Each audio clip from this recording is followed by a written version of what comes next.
प्रिय छात्रों, हमने आप लोगों के लिए जो टेस्ट सीरीज चला रखा है, एक तरह से प्रैक्टिस टेस्ट, और ये संभावित प्रश्नों का एक हम लोगों ने बड़ा जगह बना रखा है। तो इसी क्रम में हम आज अपने वीडियो में आप लोगों को, देखिए स्क्रीन पे सवाल दिया हुआ है। तो प्रश्न संख्या 13 तक हमने आप लोगों को बताया है, तो वो या आज हम लोग 14 के देखेंगे, 14 से शुरू करेंगे। तो 14वां सवाल अगर आप लोगों के स्क्रीन पर दिया हुआ है तो उसको गौर से देखें। तो इसमें जो सवाल पूछा गया है, किसान क्रेडिट कार्ड योजना आरंभ कब की गई, ठीक है ना। इसके ईयर पूछा गया है। ये बहुत ही आसान और सरल सवाल है, और इस सवाल को अगर आप लोगों ने भारतीय अर्थव्यवस्था पढ़ा है तो आप लोग जानते हैं। चूँकि आप जानते हैं कि कृषि क्षेत्र को ऋण देना हमारे देश में एक प्राथमिकता है, प्रायोरिटी सेक्टर में इसे शामिल किया गया है, और ऋण कम औपचारिकता के साथ किसानों को मुहैया सरलतापूर्वक कराया जा सके। इसी उद्देश्य से हम लोग ये देखते हैं कि हमारे देश में 1998 में सरकार ने निर्णय किया कि किसान क्रेडिट कार्ड योजना आरंभ की जाए। तो इस तरीके से हम लोग ये देखते हैं कि किसान क्रेडिट कार्ड योजना जो होती है, इसकी शुरुआत हमारे देश में जो होती है वो 1998 में होती है। तो ये आपका ऑप्शन बी जो है वह सही है। तो ये 14वें प्रश्न का उत्तर है। चूँकि आप जानते हैं कि इस समय हमारे देश में कृषि समृद्धि को बढ़ाना था, और कृषि समृद्धि को बढ़ाने के लिए जब तक किसानों को हम ऋण की पर्याप्त सुविधा नहीं देंगे, तब तक कृषि समृद्धि की दर को बढ़ाना मुश्किल होता है। इसीलिए हम लोग ये देखते हैं कि 1998 में सरकार ने केसीसी को शुरू किया, और तब से लेकर अब तक यह जारी है। वर्तमान समय में व्यापारिक बैंक, सहकारी बैंक, सारी बैंक जो हैं वह ये फैसिलिटी उपलब्ध करा रखी है, और किसानों को जोत के आधार पर ऋण की सीमा को तय कर रखा गया है। अगला सवाल गौर से देखें, अपने स्क्रीन पर 15वां नंबर है। इसमें सवाल पूछा गया है कि निम्न में कौन स्फीति का प्रकार नहीं है। तो स्फीति की चर्चा आप लोगों से पहले की गई है। इसका संबंध इन्फ्लेशन या मॉनेटरी के पार्ट से है। इसे इंग्लिश में इन्फ्लेशन कहते हैं। तो आप जानते हैं कि इन्फ्लेशन यानी किसी भी अर्थव्यवस्था में कीमत स्तर में निरंतर होने वाली वृद्धि को स्फीति कहते हैं। सामान्य तौर पर यह देखा जाता है कि किसी भी अर्थव्यवस्था में स्फीति जो होती है वह हानिकारी होती है। तो यहाँ पर यह पूछा गया है कि स्फीति की प्रकार नहीं है। तो देखिए, जूता लागत स्फीति ऑप्शन नंबर 1 दिया गया है। तो यहाँ पर जूता लागत स्फीति, इसे इंग्लिश में कॉस्ट इन्फ्लेशन कहा जाता है। इसकी चर्चा स्फीति के चैप्टर में की जाती है, क्योंकि ये पहले जर्मनी में देखा गया था, और ये परिवहन लागत के बढ़ने से होता है। क्योंकि बार बार जब इन्फ्लेशन होता है तो बार बार लोग मार्केट में चक्कर काटते हैं, जिसके वजह से वस्तु की लागत ऐसे परिवहन पर खर्च हो जाते हैं। इसलिए हम लोग ये देखते हैं कि वस्तु की लागत और कीमत उसके हिसाब से बढ़ जाती है, और इसे कॉस्ट इन्फ्लेशन कहते हैं। इसका मतलब है कि ये इन्फ्लेशन का एक टाइप अवश्य है। दूसरा हम लोग मांग जन स्फीति देखते हैं। आप जानते हैं कि अगर अर्थव्यवस्था में समग्र मांग में वृद्धि होती है, तो समग्र मांग में वृद्धि के कारण कीमत स्तर जो होती है वो बढ़ जाती है। अगर वस्तु की पूर्ति स्थिर होती है, केवल मांग बढ़ जाती है, तो निश्चित है कि ऐसी स्थिति में कीमत जो होती है वो बढ़ जाती है। अतः मांग जन स्फीति भी स्फीति का एक प्रकार है। इसी तरीके से हम लोग ये देखते हैं अति स्फीति। यहाँ स्फीति के दर के आधार पर स्फीति का वर्गीकरण किया जाता है। इसमें हम लोग ये देखते हैं कि जैसे क्रीपिंग इन्फ्लेशन यानी सरकती स्फीति है, इसी तरीके से दौड़ती स्फीति है, इसी तरीके से भागती स्फीति है। यानी स्फीति की अगर वार्षिक दर 3 अंकों में होती है तो निश्चित है कि इसे हम भागती हुई स्फीति, हाइपर इन्फ्लेशन कहते हैं। तो हाइपर इन्फ्लेशन किसी भी अर्थव्यवस्था में अत्यंत खतरनाक होता है। तो यह भी स्फीति का एक प्रकार होता है। तो यहाँ पे 3 ऑप्शन से ये पता चल जाता है, यहाँ 3 ऑप्शन से ये पता चल जाता है कि स्फीति के प्रकार हैं। लेकिन मंद स्फीति, ये स्फीति का कोई प्रकार नहीं है। इसका मतलब होगा कि स्फीति का प्रकार ये नहीं है। मंद स्फीति शब्द का उल्लेख नहीं किया जाता, या डिप्रेस्ड इन्फ्लेशन की कहीं पर चर्चा नहीं की जाती। स्टैगफ्लेशन की एक चर्चा तो की जाती है, लेकिन मंद स्फीति शब्द की कहीं चर्चा नहीं की जाती। इसका मतलब होगा कि उत्तर आप लोगों का इस प्रश्न का डी होगा। मंद स्फीति स्फीति का कोई प्रकार नहीं है। तो जूता लागत स्फीति सबसे पहले जर्मनी में देखी गई। जब किसी भी देश में कीमत तेजी से बढ़ती है तो लोग बार बार बाजारों से वस्तु लाने के लिए जो होते हैं वो रिक्शा का भाड़ा इत्यादि खर्च करते हैं। इसी तरीके से लोग बैंक का चक्कर लगाते हैं, उसके लिए भी हम लोग ये देखते हैं कि परिवहन लागत वहन करते हैं, इसलिए वस्तु की कीमत उनकी दृष्टि में बढ़ जाती है। इसे कॉस्ट इन्फ्लेशन कहते हैं। मांगजन स्फीति यानी अति मांग में वृद्धि या मांग में तीव्र वृद्धि के कारण जब कीमत स्तर बढ़ती है तो उसे मांगजन स्फीति।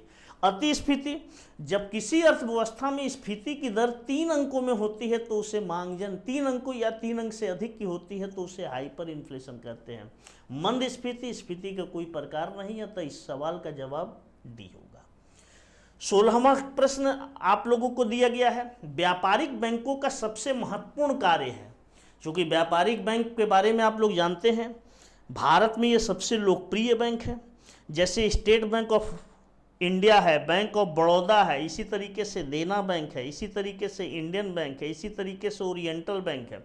तो भारत में ज़्यादा लोकप्रिय बैंक व्यापारिक बैंक है। व्यापारिक बैंक के बारे में जानते हैं कि वह वित्तीय संस्था जो जनता से जमाओं को स्वीकार करती है और चेकों के माध्यम से ऋणों का भुगतान करती है, उसे व्यापारिक बैंक कहते हैं। अब व्यापारिक बैंक कई कार्य करती है, जैसे मांग जमा करती है, दूसरा कर्जा देती है, तीसरा हम लोग ये देखते हैं कि यह क्रेडिट क्रिएशन का कार्य करती है, यानी साख सृजन का कार्य करती है। सबसे महत्वपूर्ण कार्य व्यापारिक बैंकों का साख सृजन है। इसी तरीके से हम लोग ये देखते हैं कि अपने कस्टमर को क्या करती है, अपने कस्टमर को पेमेंट या भुगतान को सरल बनाने के लिए विभिन्न प्रकार के चेक इत्यादि इशू करती है, जैसे ड्राफ्ट बनाती है, इसी तरीके से यात्रा चेक इत्यादि जारी करती है। इसके अलावा हम लोग ये देखते हैं कि अपने ग्राहकों को यह लॉकर सुविधा प्रदान करती है ताकि लोग गोपनीय दस्तावेज या बहुमूल्य चीज़ों को वहाँ पर सुरक्षित रख सके। इसके अलावा हम लोग ये देखते हैं कि व्यापारिक बैंक अपने ग्राहकों को विभिन्न प्रकार के प्रतिभूतियों इत्यादि में निवेश करने के संबंध में एक प्लेटफॉर्म प्रदान करती है। इसके अलावा आजकल आप जानते हैं कि व्यापारिक बैंक जो है वह क्रेडिट कार्ड फैसिलिटी इत्यादि उपलब्ध कराती है। तो व्यापारिक बैंक का सबसे महत्वपूर्ण कार्य क्या है, तो देखिए साख सृजन पर नियंत्रण करना। हमने बताया साख सृजन तो करती है लेकिन साख सृजन पर नियंत्रण ये नहीं करती, इसका मतलब है कि ए ऑप्शन नहीं हो सकता। दूसरा साख सृजन करना, तो अभी हमने बताया है कि व्यापारिक बैंक क्या करती है, व्यापारिक बैंक जो होती है वह साख सृजन करती है, ये उत्तर इसका सही है। विदेशी विनिमय का प्रबंधन, अब देखिए साख सृजन पर नियंत्रण का काम कौन करती है, रिजर्व बैंक ऑफ इंडिया। विदेशी विनिमय का प्रबंधन करने का काम, यानी विदेशी विनिमय को बढ़ाना है, बेचना है या खरीदना है, ये सब तय कौन करती है, रिजर्व बैंक ऑफ इंडिया।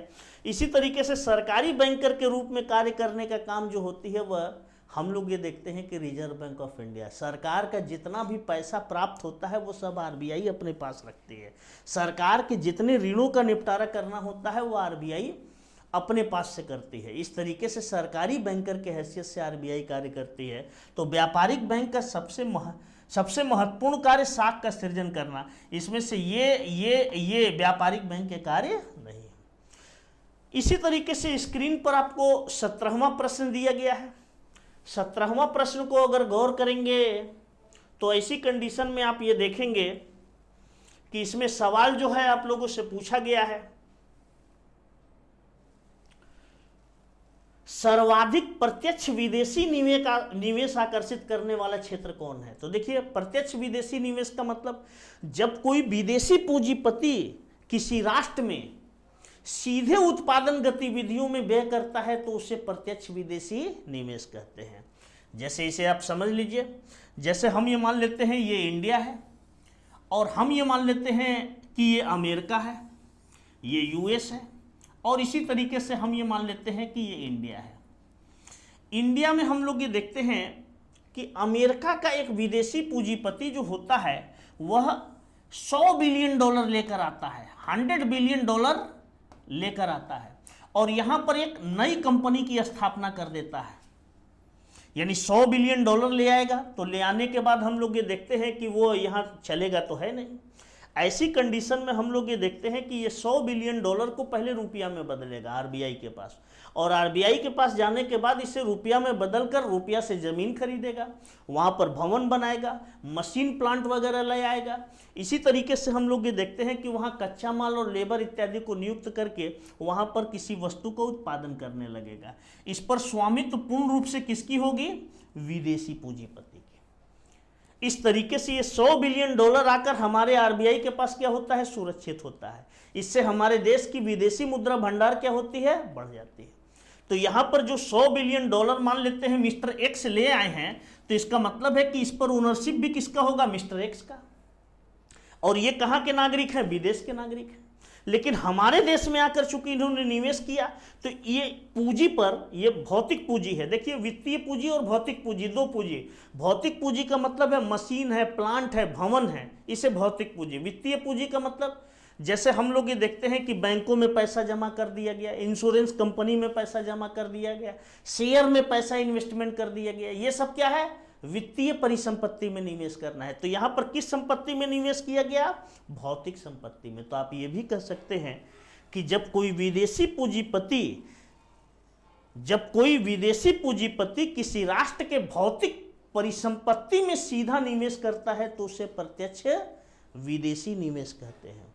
जिस देश में विदेशी निवेश होता है वहां पर विदेशी मुद्रा भंडार बढ़ जाती है, और इस विदेशी मुद्रा भंडार के बढ़ने से हम लोग ये देखते हैं कि उस देश में पूंजी निर्माण की दर बढ़ती है और आर्थिक विकास की दर तेज होती है। यही वजह है कि एफडीआई को आकर्षित करने के लिए दुनिया के सभी राष्ट्र अपने यहाँ अच्छा प्लेटफॉर्म बनाने की कोशिश कर रहे हैं। हमारे देश में भी ये काम तेजी से किया जा रहा है। हालांकि आज वर्तमान समय में हम लोग ये देखते हैं कि एफडीआई आकर्षित करने वाला दुनिया का सबसे अच्छा राष्ट्र जो है, या सबसे बड़ा राष्ट्र, हम लोग ये देखते हैं कि चीन है। लेकिन हम लोग ये देखते हैं कि हमारा भी स्थान बहुत नीचे है।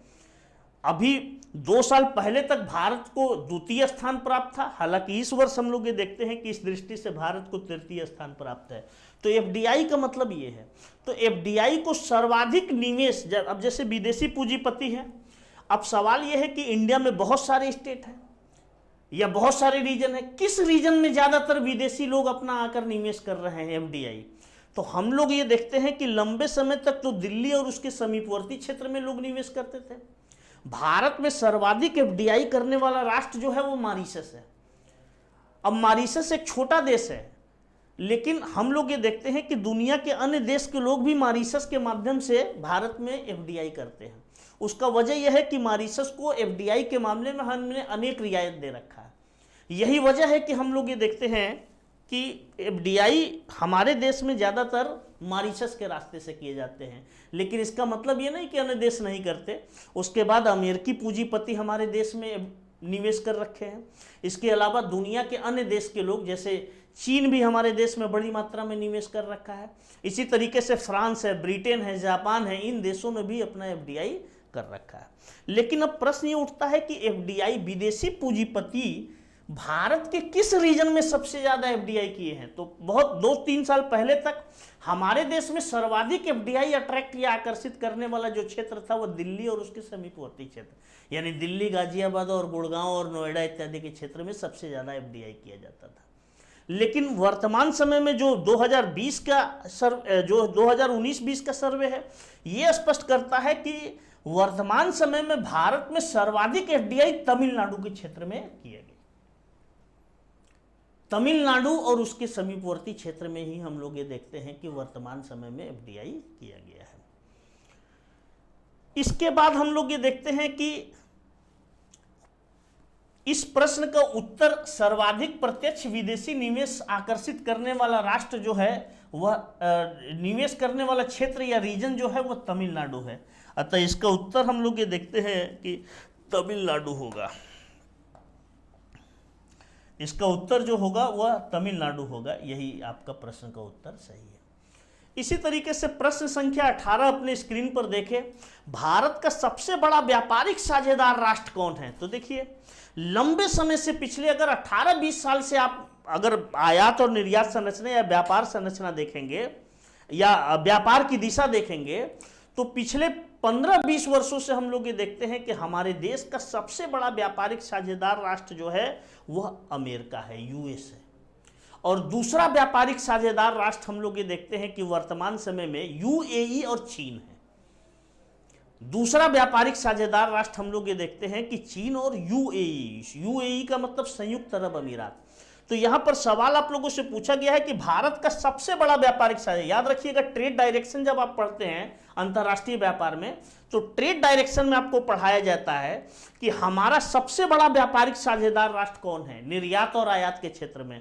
तो हम लोग ये देखते हैं कि हमारा सबसे बड़ा व्यापारिक साझेदार राष्ट्र अमेरिका है, जबकि दूसरे नंबर पर इस मामले में 2019-20 की इकोनॉमी सर्वे के अनुसार चीन है, और तीसरे नंबर पर हम लोग ये देखते हैं कि यूएई संयुक्त अरब अमीरात है। तो इस तरीके से 18वें सवाल का जवाब जो होगा वह होगा यूएसए, यानी यूएसए हमारे देश का सबसे बड़ा व्यापारिक साझेदार राष्ट्र है। अब देखिए स्क्रीन पर अगर आप गौर करेंगे तो एक अगला क्वेश्चन आपको दिखाई पड़ेगा, वो है नाफेड। देखिए नाफेड की हमने चर्चा किया था, आप लोगों को पहले लेक्चर में भी चर्चा किया था। यहां पर सवाल पूछा भी गया है कि नाफेड क्या है। तो नाफेड एक सहकारी संगठन है, यह हमारे देश की राष्ट्रीय स्तर की सहकारी संगठन है। यह संगठन की स्थापना हमारे देश में 2 अक्टूबर 1958 को किया गया था। यह संस्था जो होती है वह किसानों से हम लोग ये देखते हैं कि वस्तुओं को, यानी जो कृषिगत पदार्थ है उनको खरीदती है। जो महत्वपूर्ण कृषिगत पदार्थ है जैसे लौंग है, इसी तरीके से इलायची है, इसी तरीके से प्याज है, इसी तरीके से दाल है। इसके अलावा हम लोग ये देखते हैं कि मेस्ता वगैरह और पटसन वगैरह की भी ज़रूरत पड़ने पर वर्तमान समय में नेफेड द्वारा खरीदारी की जाती है। इसकी खरीदारी तो कर ली जाती है, लेकिन खरीदारी के साथ हम लोग ये देखते हैं कि इसमें भंडारण भी कर लेती है। और इसके अलावा हम लोग ये देखते हैं कि यह इन मदों को, यानी विभिन्न महत्वपूर्ण वस्तुओं का यह निर्यात भी जरूरत पड़ने पर करती है। इस तरीके से हम लोग ये देखते हैं कि यह व्यापार में हिस्सा लेती है, अंतर्राज्यीय व्यापार को प्रोत्साहित करती है, और साथ में कृषिगत पदार्थों के संबंध में किसानों को लाभ पहुंचाने के उद्देश्य से हम लोग ये देखते हैं कि ऐसी सहकारी संगठन है जो विदेशों में भी कृषिगत पदार्थों का निर्यात करती है। तो नाफेड एक प्रकार की सहकारी संगठन है, कोऑपरेटिव संगठन है। तो इसका उत्तर आप लोगों को, इसका उत्तर हम लोग ये देखते हैं कि डी होगा। इसका उत्तर हम लोग ये देखते हैं कि डी होगा, सहकारी संगठन है नाफेड।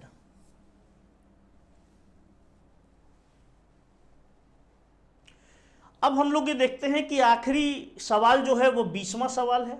इसमें यह सवाल दिया गया है, भारतीय कृषकों की आय को दुगुना करने का लक्ष्य रखा गया। देखिए कृषकों के बारे में हमारे देश में राय जो है वह बहुत अच्छी नहीं है, क्योंकि आमतौर पर यह कहा जाता है कि जो अन्न उपजाने वाले हैं और देश के पालन करने वाले हैं उन लोगों की इनकम हमारे देश में वास्तविक रूप से कम है।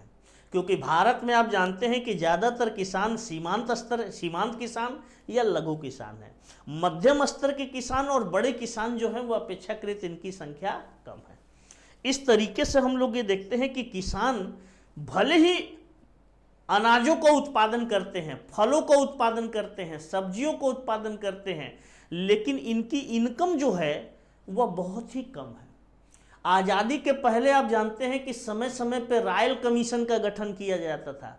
रॉयल कमीशन 1941 में यह कहा था कि भारत का एक कृषक ऋण में जन्म लेता है, ऋण में जीवित रहता है और ऋण में ही मर जाता है। इससे यह स्पष्ट होता है कि भारत का किसान अत्यंत निर्धन होता है। और आज भी हम लोग ये देखते हैं कि भारत के किसानों की बहुत अच्छी स्थिति नहीं है। हालांकि देश की आज़ादी को, हमारे देश को आज़ाद हुए लगभग 75 साल पूरा होने को है, लेकिन हम लोग ये देखते हैं कि अभी भी हम किसानों को बहुत बड़ा खुशहाली वाला जीवन नहीं दे सके हैं। उनकी जीवन निर्वाह स्तर को बहुत अच्छा नहीं कर पाए। समय समय पर हमारे देश में सरकार, जिस तरीके से पहले किसान अत्यंत निर्धन थे उस तरीके के तो नहीं है। हमारे देश की सरकारों ने कृषि क्षेत्र में बहुत ही काम किया और इस काम का लाभ हम लोग ये देखते हैं कि हमारे देश के किसान वर्ग तक पहुंचा भी है। और उस तरीके के तो अब किसान नहीं हैं, लेकिन फिर भी इनकी इनकम, जो रियल इनकम है आज वो बहुत व्यापक स्तर पर नहीं है और इन्हें बहुत अमीर नहीं कहा जा सकता। इसीलिए हमारे देश की सरकार ने बड़ी सोच समझकर 2019-20 के बजट में यह तय किया कि कृषकों की आय को अगले 3 वर्षों में बढ़ाकर दुगुना किया जाए। इसके लिए सरकार ने कई उपाय किए हैं, कई योजना कार्यक्रमों के अंतर्गत इसको समामेलित किया है और समामेलित करके यह तय किया है कि भारत के किसानों को अगले 3 वर्षों में यानी 2022 तक इनकी आय को बढ़ाकर दुगुना कर दिया जाए। अगर ये कर देने में हम निश्चित तौर पे कामयाब हो गए तो निश्चित तौर पर हमारे देश का जो ग्रामीण क्षेत्र है वो बहुत पिछड़ा नहीं रहेगा और इससे जो ग्रामीण और शहरी क्षेत्र के बीच में विषमता होगी वह भी निश्चित तौर पर दूर होगी। तो इस तरीके से हम लोग ये देखते हैं कि हमारे देश में भारतीय किसानों की आय को दुगुना करने का लक्ष्य 2022 तक रखा गया है, यानी 2022 तक किसानों की आय को बढ़ाकर कम से कम दुगुना कर दिया जाए। और अगर ऐसा करने में हम कामयाब हो गए तो निश्चित है कि हमारे देश में ग्रामीण क्षेत्र की कई समस्याएं सुलझ जाएंगी और सरकार ने इसके लिए कई कार्यक्रमों को इसमें समायोजित कर रखा है। तो इस तरीके से 20 प्रश्न का यहाँ पर एक सेट था, उसको हमने अलग अलग वीडियो में आपको करके दिखाया। इस पर थोड़ा बहुत हमने सवालों पे चर्चा किया। अगर आप लोगों को वीडियो अच्छा लगा हो तो आप लोग इसे लाइक, सब्सक्राइब और शेयर करें। और ज्ञान गंगौरी की तरफ से आप जानते हैं कि ये सारी व्यवस्था आप लोगों को मुहैया कराई जा रही है और आप लोग कोशिश करें कि ज़्यादा से ज़्यादा लोगों के बीच में इसको फैलाएं ताकि इससे लोग लाभान्वित हो सके। तो आज के लेक्चर में बालक लोग हमारी इतनी वार्ता, फिर अगले लेक्चर में आप लोगों की हमारी मुलाकात होगी और तब तक के लिए हमें इजाज़त दीजिए। धन्यवाद।